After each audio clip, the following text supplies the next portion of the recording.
To everybody again, both those who were there since a little while and those who have joined us.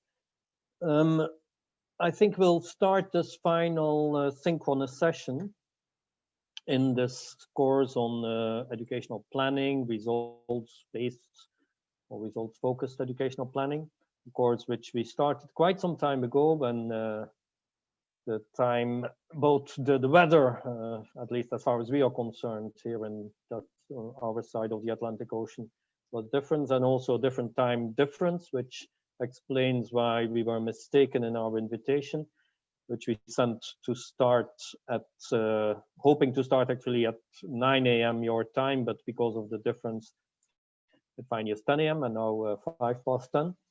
We will try to finish by 1 p.m. so that we don't cut too much into your lunch.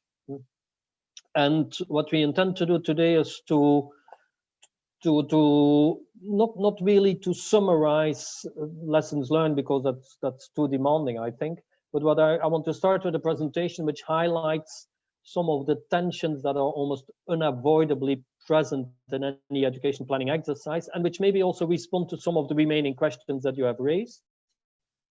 I will also briefly comment on those questions, and then we will go into group work, discussing follow-up, because many of the questions that you raised concerned follow-up, and we'll listen to the group results, and then we'll conclude. Subsequent to this synchronous session, as you will have heard, we will also ask you to complete an evaluation form where you evaluate the course.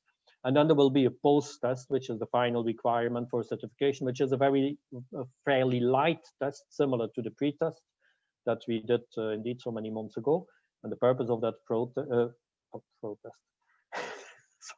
the purpose of that post-test is to a large extent, of course, to compare between pre-test and post-test. Lord. Maybe let me just check if everybody hears me properly, if you can also see me properly. My colleagues can answer. Everything okay? Yes, and hear you. Thank you very much. One of you, Ms. Hyacinth, also proposed at a certain moment that we try to take a group picture, which is actually an interesting idea.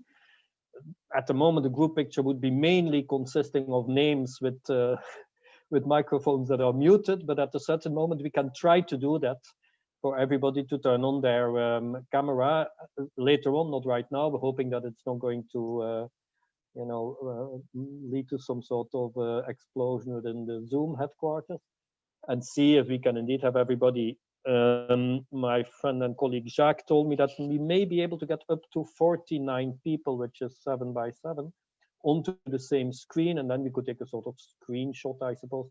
If not, we'll see how we're going to manage it. It's not a bad idea, because it's one of the things that we certainly have missed for those of us who organize training. We certainly have missed meeting you physically and seeing you. We did interact a lot through the platform, and of course it was good to hear you in these different sessions, but it really isn't the same as meeting somebody face to face, having lunch or breakfast together and drinking a coffee or whatever together and waffling a bit, which is part of the pleasure of being a human being. So maybe let me start then. If you do not immediately, so the program for today is, I'll start with a presentation, hopefully only about 40 minutes. The presentation is at the same time, or ends with an introduction to the group work. The group work is by country, discussing mainly how you as a national team, as member of a national team, how you see the next steps to follow up, what you could expect from us, but also what you think you can do without necessarily a lot of support. We listen to those group reports after the group work, of course, and a brief break. And as I say, we'll try to finish by about 1 p.m. your time. Let me see if I can share my screen. That shouldn't be too difficult. Oh, but wait, let me do something else. Why the heck do I have this open? Sorry, excuse my language.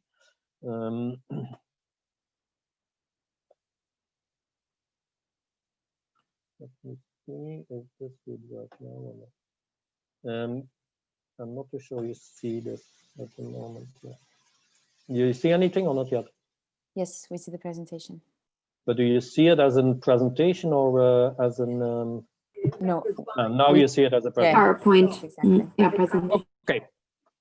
All right. It's still for any of us who have been teaching and training people, it's always a bit disconcerting not to have you in the same room and not to have much feedback. So I'm sorry if I'm a little bit hesitant at times. So this is what we would like to do this morning in this presentation, to discuss some of the tensions in the educational planning process, present a brief summary of the remaining questions, and then introduce the group work. As you will see, before I mentioned tensions, I put unavoidable or avoidable, because maybe in some cases these are unavoidable. In other cases, they could probably be avoided. And here and there, I will try to give some hints on what I think are ways of overcoming these tensions. The reason why there are tensions in the educational planning exercise is the first reason, and probably the most important, is actually that in many cases educational planning, and an education plan in particular, has become an instrument to serve different purposes. You may remember from our very first module when I asked why we do educational planning, and on the platform you had given several of these answers. The answers could be grouped really in three ways. Educational planning is to define a vision for a country to which we all strive, to achieve. That's the first purpose. The second purpose is also to actually bring the whole educational administration from the central level, from the minister, PS, CEO, all the way to principals, teachers, parents, together around a common vision. And the third one also is that it has become, an education plan has become increasingly a resource mobilization tool. And as we see, these do not necessarily, these have sometimes somewhat conflicting implications. It's also that educational planning, again, as you will remember from the first module, but we came back to it throughout, has to respect several criteria, be coherent, something that we emphasized a lot in module 4. It has to be financially feasible, something that we looked at in module 3. It has to be based on evidence, reflected in a good education sector analysis, which we discussed in module 2. So, and these criteria, again, could lead at times, again, into different directions. And finally, and it's something I will comment on a little bit more towards the end of this presentation, there are different actors involved in educational planning. Ideally, an educational planner, you have in education planning, you have policymakers, and that includes ministers. You have senior decision makers, that include CEOs. You have education professionals, that are planners, that are statisticians, curriculum officers, education officers, principals. You have all these people coming together, and that's also why this course was for us particularly enriching, because it was a course that brought these different groups together. But at times these different groups do not have, obviously they do not have the same position, and because you do not have the same position, you do not necessarily have the same vision, neither the same priorities, and that leads to a number of tensions. And so I'll highlight 5 of these tensions. They're sometimes difficult to separate because they're a little bit related. And each time also I will briefly comment some of the risks of these tensions and what are some of the ways to avoid those tensions. The first tension is, which I mentioned already, the plan is supposed to be a national vision. The plan is supposed to really, I like to say, some of my colleagues find that funny. I'm not always sure how to interpret the fact that they find that funny, but I find a plan is a tool to mobilize enthusiasm. And sometimes enthusiasm is more important than financial resources. It's a tool to bring people together and to inspire confidence in the fact that we can make a change in our country, that we can build towards a better education system, that each one of us finally works towards that. That's what motivates us, that's what drives us. But the plan is also a resource mobilization tool, resource in the sense of financial resources. And that has some risks. If we emphasize too much this vision element, then sometimes we have plans that are very, very ambitious, that lack priorities, and that in itself delegitimizes the planning exercise. I'm quite involved at the moment in a program in Haiti, a country that all of us in the Caribbean very much appreciate and feel a lot of sympathy for. And I remember a session 2-3 years ago in Haiti where we discussed with planners at the decentralized level who said, but we've seen, well, not only planners, actually education officials, including supervisors, and one of the reactions was, but we've seen so many plans passing by. We've heard a plan in 2000, 2005, 2010, and nothing has ever changed in the country. And indeed, so we have to be careful that these plans are still somewhere grounded, so that they become credible and that they really can and that they can mobilize that enthusiasm that I was referring to. But there is also risk if we see the plan simply as a resource mobilization tool, because then of course that we want to have a perfect plan where everything is very, very clear. It's almost that in the way I would go to a bank and I show to a bank, okay, I want to build a house and this is how I will spend my money very carefully. But that creates an illusion that the world will be stable in the next few years. Sometimes we have these very, very detailed and very well developed plans where year one we will do this, year two that, year three that, year four that, and so on. But the world in many cases is full of uncertainties. This particular 2020 is particularly evident for that. And education is not a mechanical exercise. We mentioned that already many times. It is not because we train teachers that automatically that will translate into better teaching and therefore better learning.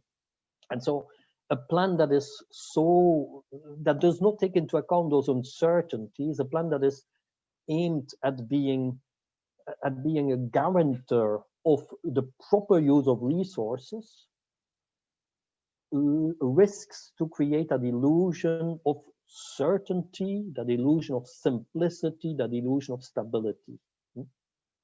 So there is a balance to be struck there. And I think that what for me is the most important is we have to make sure that that vision is available in an education sector plan. And that vision is one that we all together have to construct. But we also have to make sure that that vision is translated into priorities, which are carefully chosen with specific targets, and that these targets are reflected upon. We cannot have 100% in every area. That at the same time, our budget and the way in which we distribute our budget between different subsectors and different categories of spending,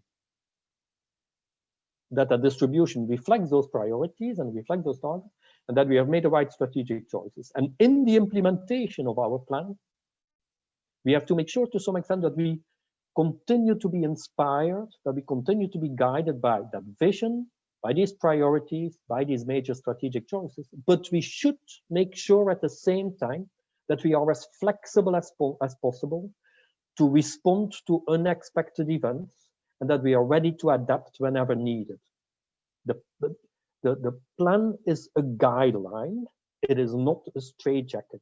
The plan should guide us towards what we want to achieve, but afterwards, in order to achieve that, we should be able each and every time to adapt, and we should learn while implementing the plan. That's the first tension.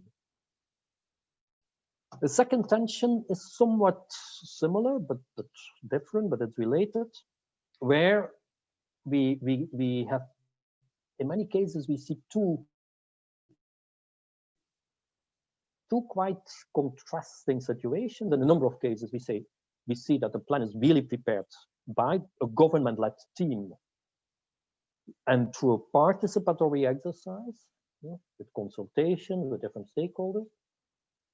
Sometimes, unfortunately, I find we see that the plan is prepared by a very small technical team without much consultation, and in the worst case scenario, it's an external team.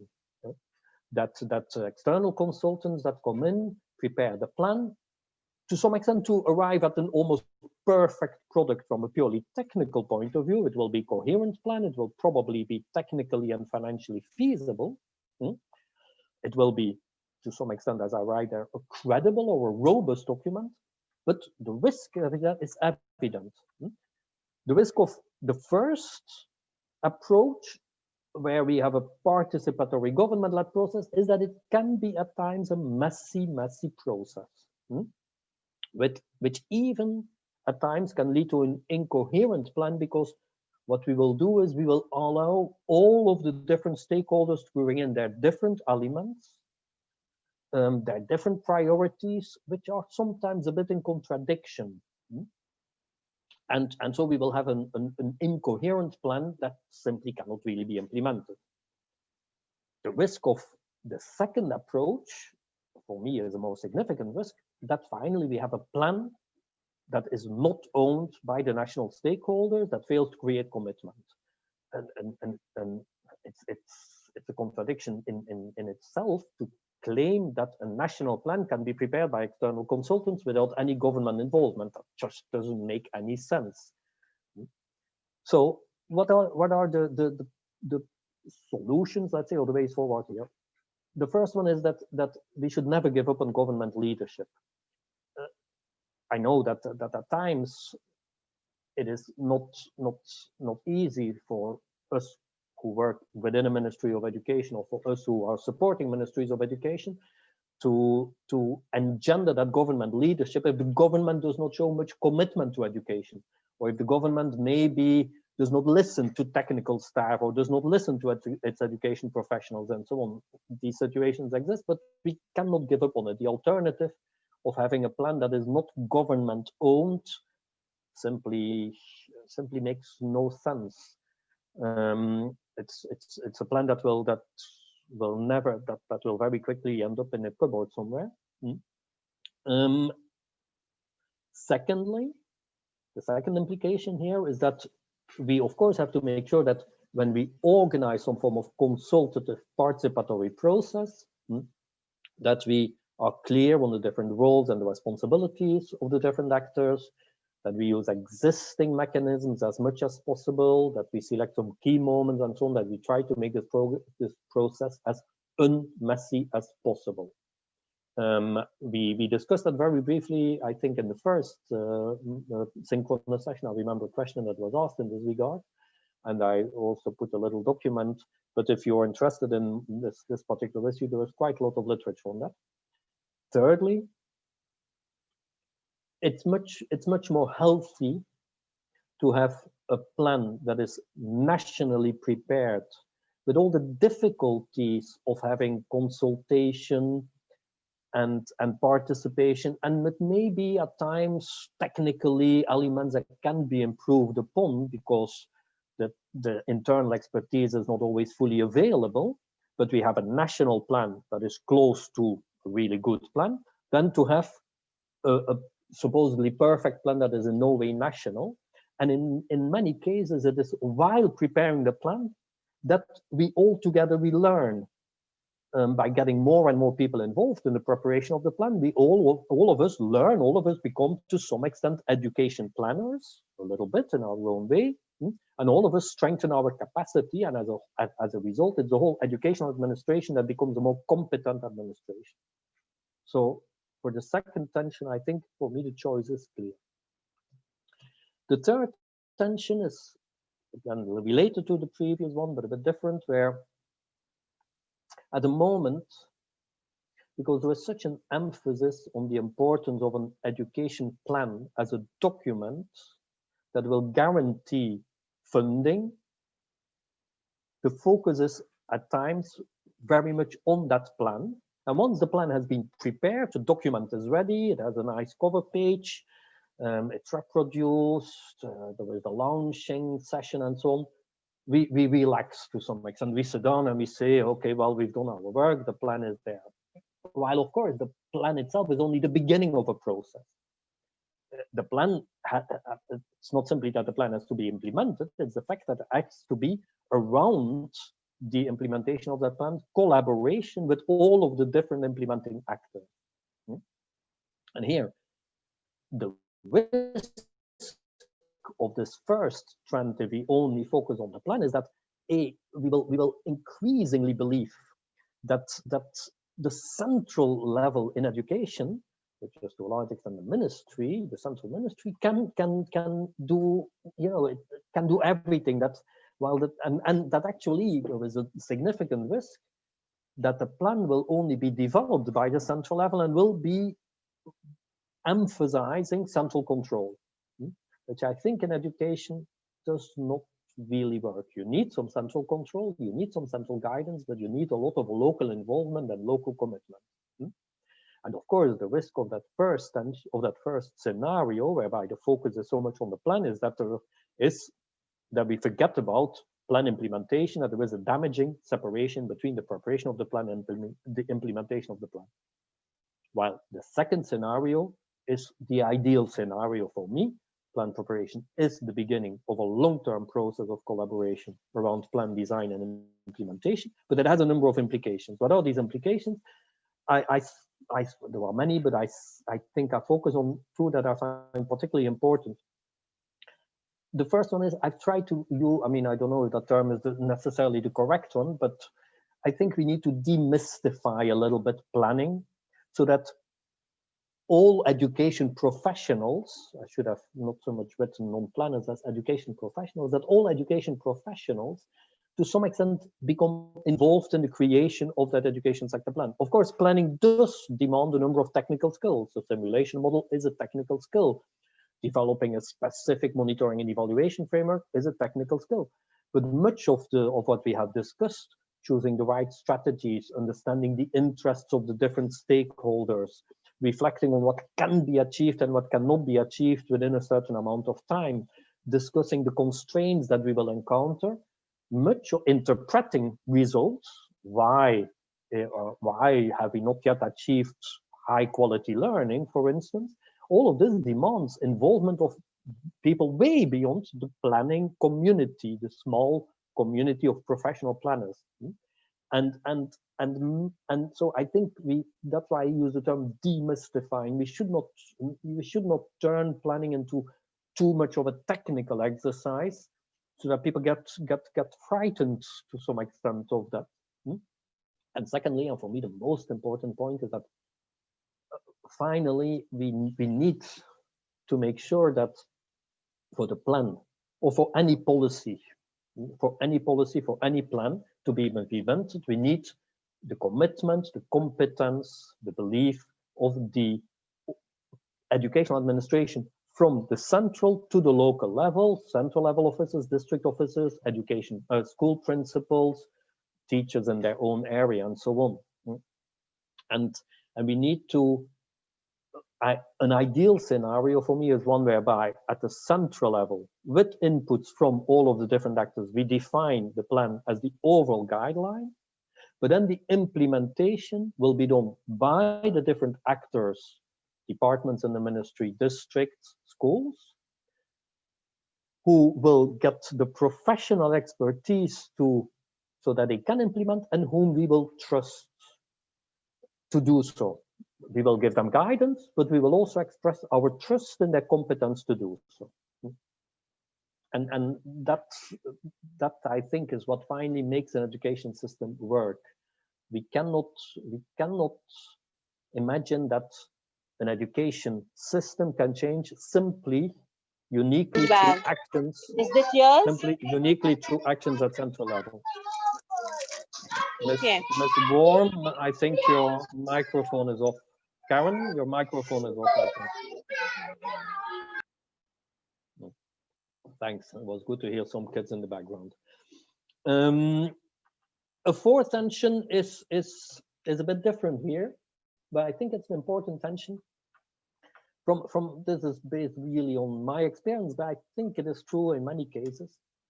Ideally, the plan is a tool for reform. Ideally, in an education system, we will want from time to time to bring in new strategies because the challenges are changing. In many cases, we try to improve quality, for instance, by improving the profile of teachers. We've been doing that. Quality has improved, but maybe not sufficiently. We need to think of a new strategy. We will maybe think of strengthening now, maybe decreasing pupil-teacher ratios. Again, we've been doing that, but we need a new strategy and so on. And at times I have the impression, and it's more than an impression, I can see quite regularly that for a range of reasons, I won't comment too much on this, we see that the plan will repeat previous strategies. That's partly, I think, because of the fact that in many cases, it's the same group of people who develop an education sector plan, and there is not enough contradiction within that group. There is a bit of group thinking there. It's also partly the fact that we don't always have a lot of time. We are sometimes pressed by time, and then of course we tend to go back to what we've always done.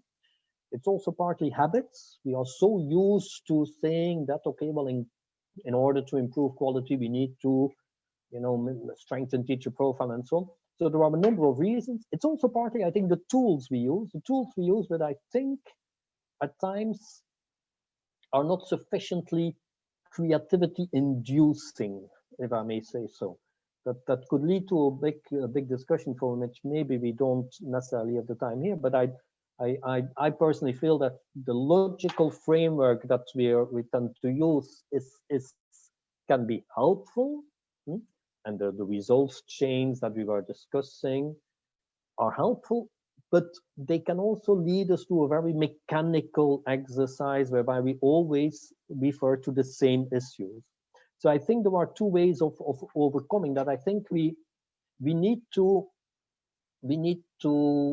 engage in more critical, maybe, but still very collegial self-evaluation when we notice, for instance, that discipline problems as well as dropout for young boys at the end of secondary school remains a serious problem. It's helpful to discuss that as a group and to let different voices come in to see what we can do about that. And also, I think we need from time to time, therefore, to bring in other actors from outside of the education system and actors from outside of the education administration. But that's, I think, a fourth tension. And a fifth tension on which I will comment a little bit more, but I don't want to take too much of our time, is the tension which I referred to in the beginning between the policymakers, let's call them on one hand, and what you could call on the other hand, the education professionals. You may remember from the very first module that planning is a technical strategic exercise. I explained that it's an exercise that analyzes, uses data, employs logical frameworks. It's a strategic exercise whereby we reflect on the most pertinent strategies and reforms, but it's also a political process. It is guided by policy priorities. It allows different interest groups to weigh in. And I think almost unavoidably, and a few of you referred to that in your remaining questions, in your comment, in your contribution to the remaining questions, there will be disagreements between planners and other education professionals on the one hand, and policymakers on the other hand. And what I want to do in the next two slides is explain a little bit more. I think that's unavoidable. I think it's almost unavoidable that you have that disagreement, that tension, that conflict at times. It's not unique to any country. It can play out maybe differently in with all respect, in small island states, where everybody also knows each other intimately, which adds an additional layer to the nature of the disagreement. But it happens everywhere that policymakers and what people would call maybe technocrats, but what I tend to call in this case education professionals, that they will have different positions. And I think it's important that we understand why, and that we then play our role. We as education professionals, we play our role. I've tried to identify here or to describe here what I see as the role of education professionals and the role of policymakers. The role of education professionals is to offer the best possible technical and strategic advice with different alternatives. I think it's important to have these different alternatives based on relevant theories in a clear manner. Clarity is important, relevance is important, and also offering policymakers different alternatives so that they can choose from them. The role of policymakers then is to support the implementation of the policy which has the best chances of success and which respects their public commitments. And education professionals and policymakers refer to different accountabilities and also different criteria and analysis. policymakers are accountable to a large extent to those who put them in power. In a democratic system, that is the majority of the population, or well, whichever democratic system you may have, at least it is in principle the people who have put them in power, and they are accountable to the people. Of course, if there has been a military coup, or if you are in a system where financial influence on education, on elections is extremely heavy, this scenario will change. Education professionals are accountable to their employer, the Ministry of Education, the school, and so on, and their colleagues, the sort of professional accountability we have been talking about. And that leads also to different reasonings. Policymakers will analyze the opportunities, the threats of, and the power of groups in society, and they have to take into account, to some extent, a policymaker realizes that maybe what is technically or even strategically the best policy is not the best one politically, because it will not be implemented, or it will lead to their losing all the support and disrespecting their earlier commitments. While education professionals, from that point of view, have maybe an easier reasoning, or at least a purer reasoning, if I may say so. They will analyze the technical feasibility, the strategic relevance, the financial costs. So there is much more to be said about that, but I think it's important that we understand that whenever there are conflicts and disagreements with policymakers, or between policymakers and education professionals, whichever group we belong to, that we understand that to some extent we are playing different roles, almost unavoidably, which does not necessarily mean that we cannot arrive at an agreement. But when you're in a sort, I mean, it's important that we understand the role that the other actor plays, so that we can better arrive at an agreement, that we to some extent can better empathize, if that's the right term. These were the different tensions that I wanted to comment upon. I'm hesitant in allowing questions. I'm not sure if there are any questions. I didn't see anybody raising their hand, but as I didn't invite you to raise your hand, that's only correct on your behalf. And I need to look at what is the time. It's 40 past 10, it's 10:40. Maybe I can take 5 minutes to see if you have any comments on this, any reflections, any points that you want to add, or any disagreements maybe. But we can also just go ahead with discussing the remaining questions and then introducing the group work. I'll take a minute to see if anybody has anything to add.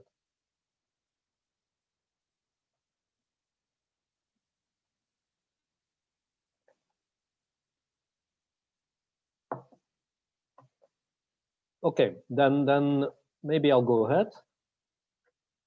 We've first of all, thanks very much for the comments that you made both on the exercise for module 5 on the monitoring and evaluation exercise, which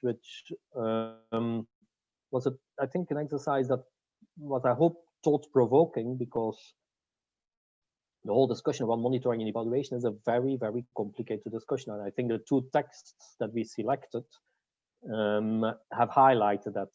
The text which is very much within the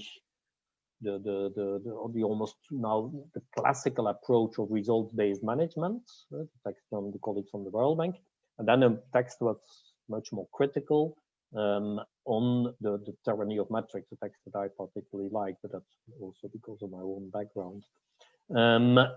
So thanks for those different comments. And thanks also for the inputs on what you have learned and the remaining questions. I've looked through all of the comments you made on remaining questions, the ones at least that I received over the last few moments, until the last few moments. And so what I want to do in the next few slides is to briefly come back to some of those remaining questions that I had noticed. But I see that Rafer has raised his hand, so Rafer, I'll listen to you for a moment.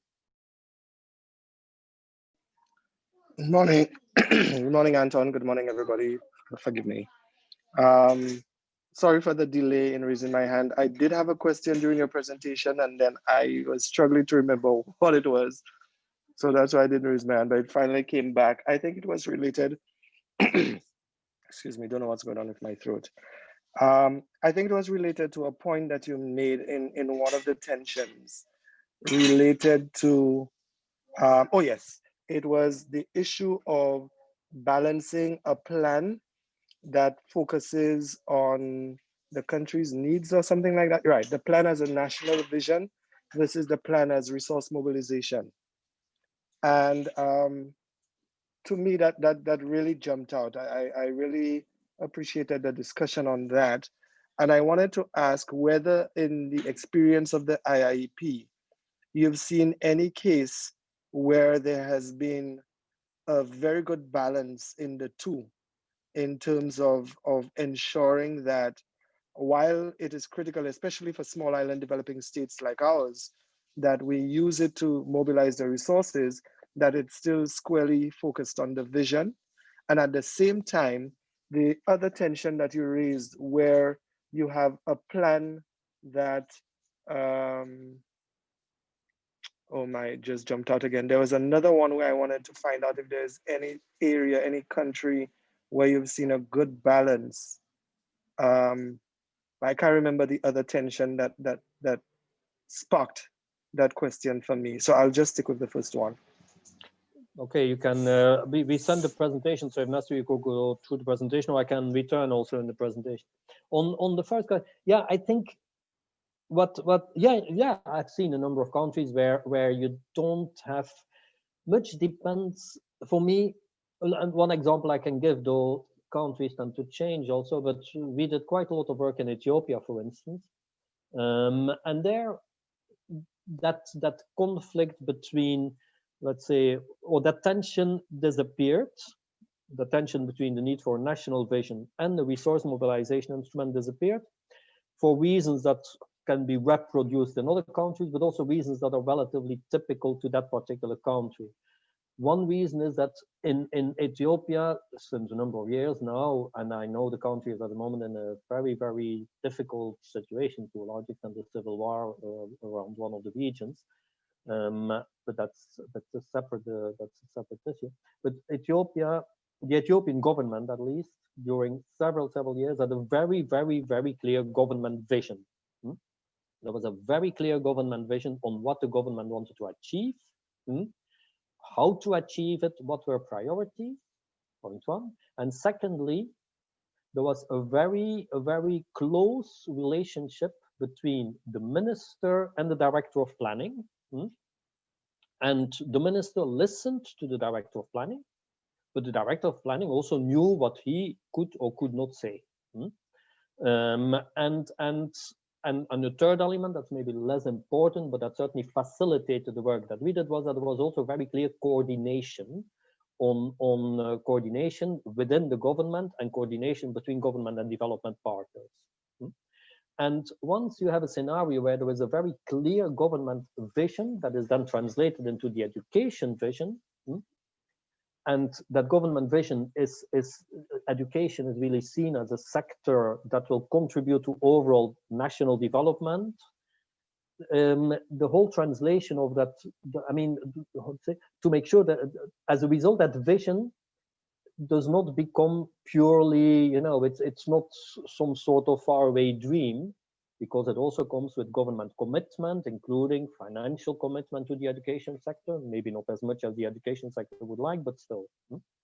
But I think that's a really important thing. And indeed, that good relationship between the minister and the director of planning, and to a large extent, well, we're gonna have to be careful, because that relationship was partly because the director of planning, as I say, knew what he could say and what he could not say. Well, an element that is a little bit separate there is that that development partners also, but still that can be reproduced. Development partners, to a large extent, well, let me say it bluntly, Ethiopia was too important or remains too important a country for any development partner not to want to fund its education system. It's a very important country in terms of funding, in terms of purely population. It's the third most populous country now in Africa, and it occupies an extremely strategic position in the Horn of Africa, surrounded by Somalia, where there were terrorist groups, Djibouti, where there is trouble, Yemen, which is not far, and so on and so forth, South Sudan, and I don't know what. And so every partner, to a large extent, USA, the Chinese, DFID, they were all willing to support Ethiopia.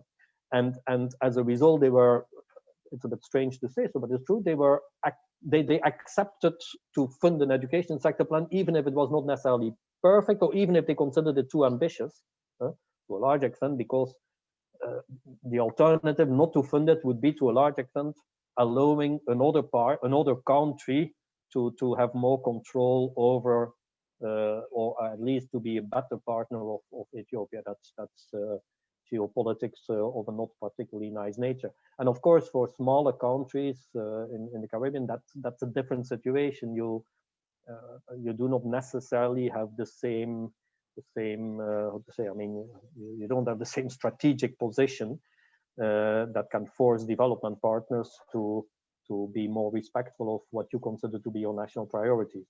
I've probably said a few things that I should not say as a UN civil servant, but that again, that's not the biggest issue.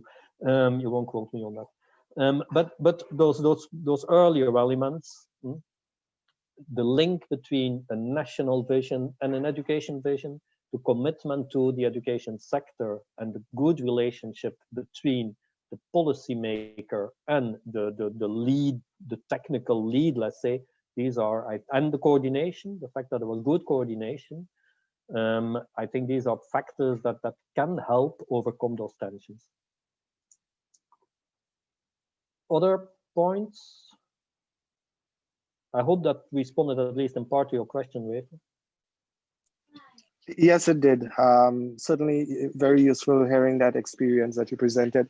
The other thing that very briefly I was reflecting on was the point regarding the predictability or non-predictability, if you will, when plans are being developed, so that the expectations may not be realistic.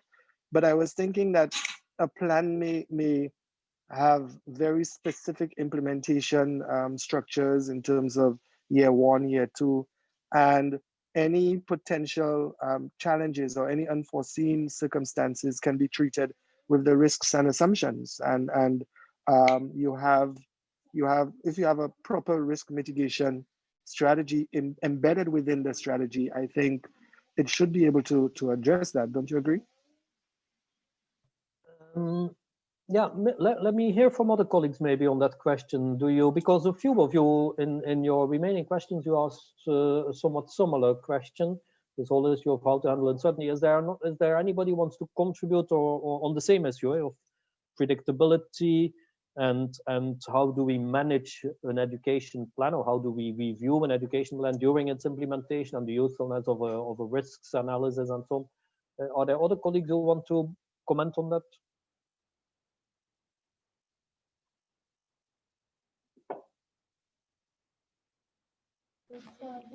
Morning.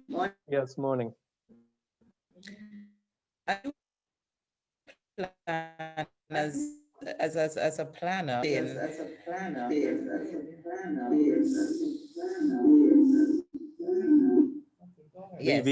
sorry about that. And I hear Gordon, Mr. Gordon, probably integrating a risk management, maybe a framework of some sort, but how precise can you be in an environment that has some level of, well, we are fortunate in terms of stability as a region, but look at what happened in COVID. COVID has certainly presented some level of instability in our sector.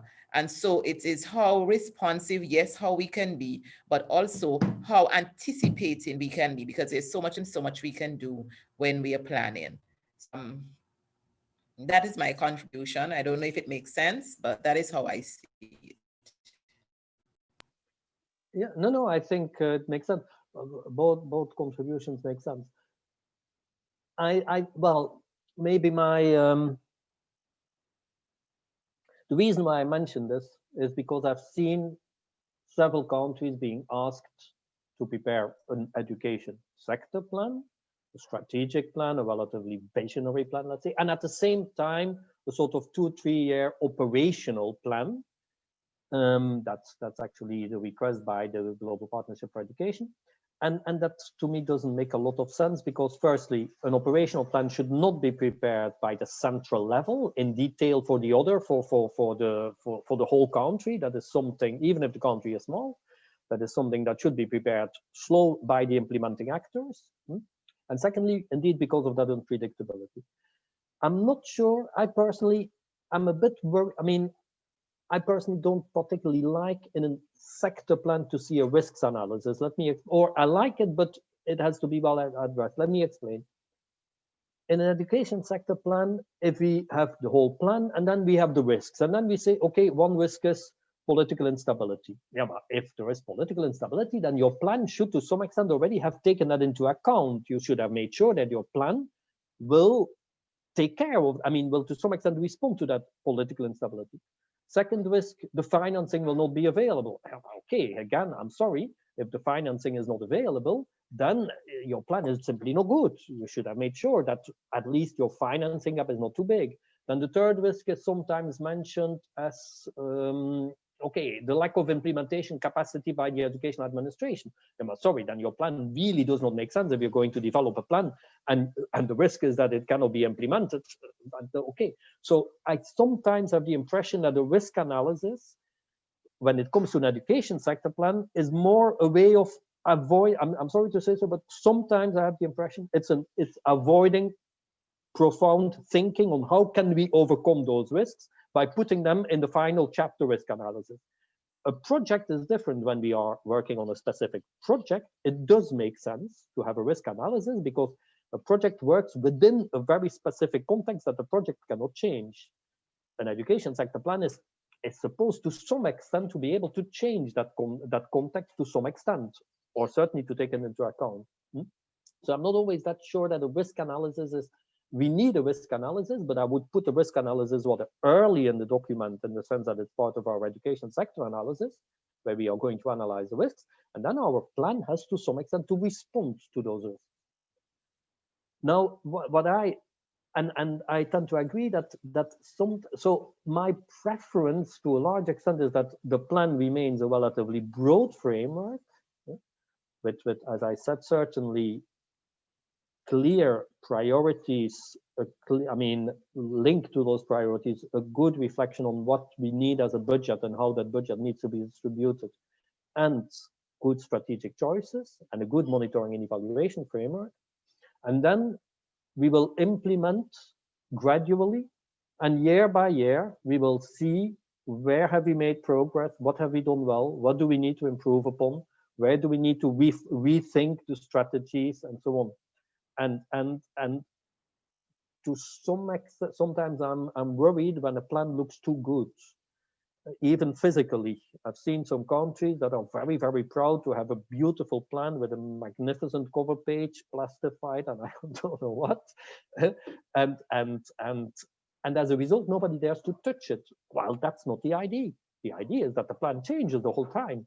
Otherwise, no country will not go through some form of crisis over the next 5 or 10 years. We're not living in such a stable society or such a stable world.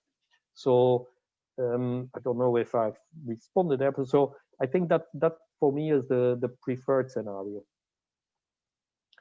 Okay. Thank you, Anton. These are really good insights. I appreciate this discussion. All right, so thanks for the questions. I suggest we continue because it is about 11 at your time, isn't it? 5 to 11. And what I've done, so I looked with interest at the questions that you had identified as remaining questions, and I've tried to group them actually. Is that thing working here or not? Yeah. I think the questions that were asked could be grouped under 5 headings a little bit. It's not a very, very clear distinction, but okay. Some of them refer to only a few of you, which reassured me to some extent, felt that there were some domains in the training itself, some elements in the training itself that needed some further explanation. And I can always provide those separately to you. I wouldn't do it here in the session because they came only back from 1 or 2 people. There was also one, I thought, important comment that actually asked the question that is also content related, but goes a bit beyond this particular training workshop. A few of you highlighted elements that you feel need further in-depth support, maybe, so as to make sure that you can apply what you have learned. And then there were 2 sets of comments that related more to follow-up, namely the follow-up to the course as such, for the participants in the course, and then the more broader follow-up. And most of your comments actually related to points 4 and 5, a bit to 3 also, a little bit less to 1 and 2, which I thought was interesting because it seemed to indicate that's, I mean, the fact that you want the second course to some extent means that the first course wasn't all that bad. If you go to a restaurant and your first course isn't good, you're probably not going to ask for a second course. That's a lot of good news. Also, and at the same time, we will discuss that in a moment. It will not be that easy for us to respond to that, but it's good that we discuss this. What I will do now is just quote a few of the things that you have highlighted. So on the content of the training, some of the issues that were highlighted, but each time only by one of you, was on the importance of involving key stakeholders, the choice of strategies, the development and adaptation of programs, classifying monitoring systems by main focus and locus, what would an evaluation plan entail, and using outcomes, outputs, and impact. It's true that that question of outputs, outcomes, impact, it's not the most evident one. And what I will do for that one in particular, as your exercise for module 5 asked you to a large extent to apply that particular skill, distinguishing between outputs, outcomes, and impact, I'll explain in the correction that I will, not to each individual, but in a sort of global correction that I will prepare at a certain moment in the next few days. I'll explain a little bit more how I see this difference between outcomes, outputs, and impact. For the other colleagues that have asked these specific questions, I suggest that you write to me directly. When I can respond, I'll respond. When I can refer you to some literature, I'll refer you to some literature, or I may ask a colleague to respond. This one of you who wrote this will recognize this. I thought this is a particularly thoughtful question, but it goes a little bit beyond the content of this particular training. Namely, it's a question: education officials are faced with a large volume of work that they are managing, that they are doing. And how can we get them to distinguish almost within that large volume of work so that they can make more sensible decisions about where to allocate the most resources to achieve the best results in the education system? So it's linked very much to the overall intent of this training program, that we ensure that our collaborative work finally leads to improvement in learning, in equity, and in the contribution of the education system to social, economic, citizenship development. But it's an area that's almost more related to human resource management to some extent than to the specific content of this training course, but it's something that could inspire further courses. A number of you referred to elements that I almost would say is more application. There was a comment about the importance of using data for decision making, and I quote one of you asked, "What can I do as a planner in the initial stages to change the status quo?"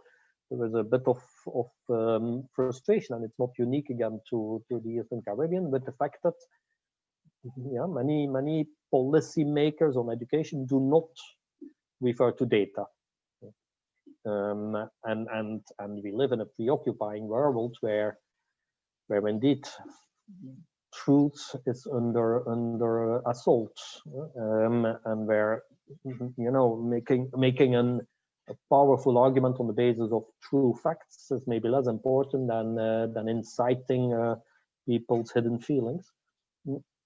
But it is, and it's a particularly important question. The second question is something we've been discussing a little bit. How do we best plan for uncertainties and for changes? And the third question, how can educators convince politicians?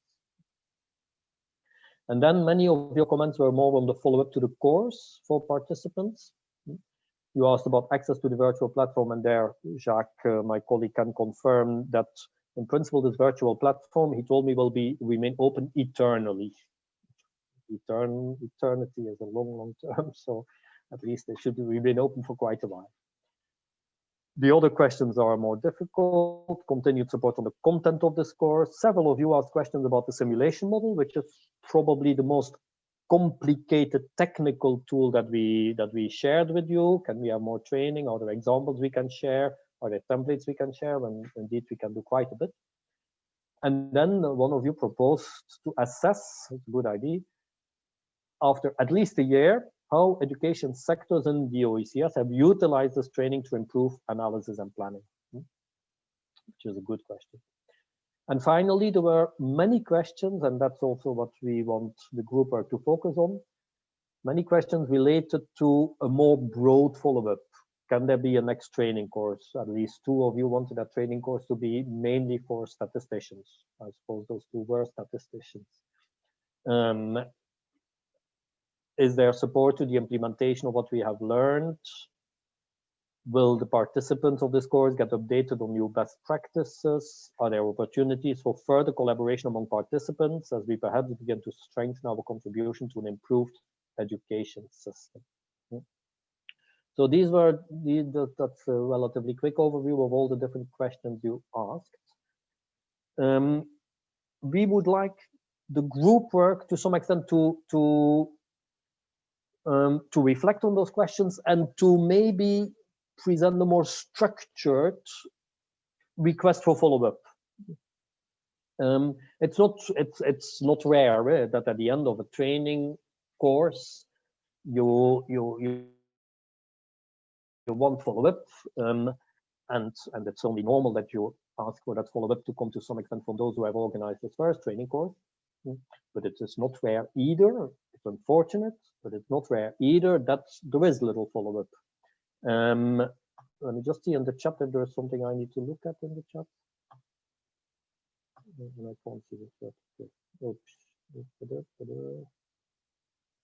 Okay. All right. Okay. It's about the concept of eternity. Sorry. Let me just. So the among these different questions, as I mentioned, there are some questions that we can quite easily respond to. Questions about the content of the course that you can send to me and that I will respond to through the platform or directly. There are questions that go beyond this course about the overall follow-up. And so what I would like to do is what we would like to do is to have each national team to come maybe with a somewhat more structured reflection on the possible follow-up. And so we would like you to think about the follow-up that you can do at the national or sub-regional level without much additional support. I understand that you hope, that you expect, that you desire more support, including from IIP and from others, including the OECS Secretariat. At the same time, and while there is something we can do, there are also, it is not immediately possible for us to make many commitments, but I do believe that nationally there are things you can do. The idea of including in this course finally a relatively large group of people, 6, 7, 8 or more in some cases, less in other cases, was precisely to create a nucleus, if that's the right term, to create a core team of people who will continue to work together.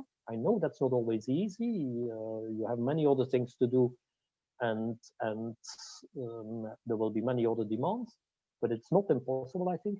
I personally also feel very much in. I mean, I believe very much in both the need and the potential of regional collaboration within the Caribbean and within the Eastern Caribbean. I've always considered it unfortunate that in the Caribbean there is not more regional integration. A lot is being done, I know, but we know how easily outside powers divide and rule, and we know as a region the outside powers that surround us, and I think the only way of standing up to that, and that's as true when it comes to educational expertise and when it comes to economic competition and so on, the only way of overcoming that is by coming together as a region and becoming a strong region. And I know the history of all these attempts at integration, but I think it is still something. And within the, going down a level now, within the education field, there are a lot of skills, there are a lot of competencies in the region. And so it would be good also to reflect, how do you think through sub-regional cooperation you can work together? And then, of course, there is also part of the group work also to ask you to identify what follow-up, what support you may want from IIP, from the OECS Secretariat. I had a brief discussion with Rafer on that, and from others. So we would like you to reflect on these 5 questions here, and you have about 50 minutes. It is 11:07, so let's say till 12, isn't it? Yeah. To reflect on these 5 questions, as we've distributed this PowerPoint, you will see these questions. I can also leave them on the screen for a little while. First question: what are some concrete steps that you can undertake as a national team in follow-up to this training without any additional support? We finish in a week, let's say, we have the evaluation, we have the post-test, you get your certificates, and then you are left alone. What do you see as additional steps that you can take, concrete steps that you can take? What do you think you can do together with the other participants in this course, which are all part of the Eastern Caribbean? Again, without any additional support. What support would you like from IIP? But there I would like you to be relatively concrete. Well, yeah, to some extent, yes, concrete, and maybe go beyond training. You may want to know the training course, but there might be other areas that you feel that IIP can be particularly useful. Some of those you may have mentioned already. So, but what support would you need? What initiatives do you think that IIP can support you to undertake? And the same question will go probably to the OECS Secretariat, and Rafer, I know, is ready to give some feedback to that. And you may think of others who can also maybe support you, and that you are also free to mention here. And so you have about 50 minutes to do that. That's about 10 minutes per question. We'll come back at 12. If you don't mind, we won't take a break, and we listen then to the 8 country teams. So what I would like you to do is to prepare a brief note, either a presentation or a note. It can be even a handwritten note, but with your key points in answer to these 5 questions. And we will listen, and then we will conclude, so that by 1 o'clock you can have your lunch, and here on our side of the ocean you can start preparing for dinner. Let me see if the questions are clear, if anybody has any comments on the question. You will be, my colleagues will distribute you in 8 teams. Yeah, I should see the chat. All the presentations are available on YouTube, indeed, on IP's channel. That's correct, Ms. Gabriel.